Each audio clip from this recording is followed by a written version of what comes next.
Through the haze sits the city of Tijuana.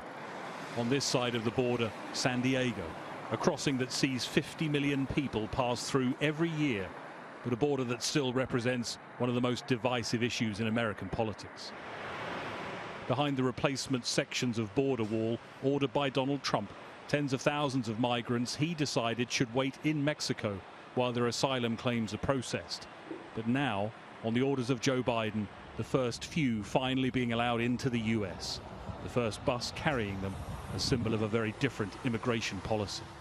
For those like Felix, still waiting in Tijuana after fleeing gangs in Honduras, and still too fearful to appear on camera, some hope at last. I'm optimistic, he told us, but the numbers being allowed in are small. I don't know what will happen to me, but I'm more hopeful now. That's a feeling shared on both sides of the border.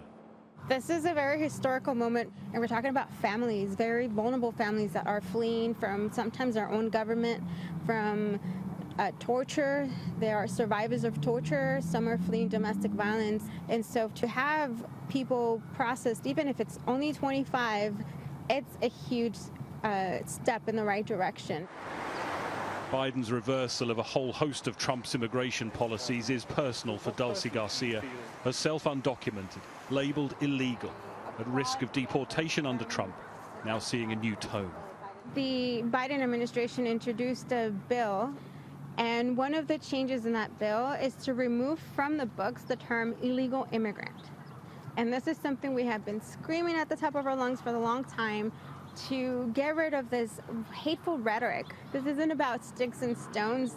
This isn't about hurt feelings.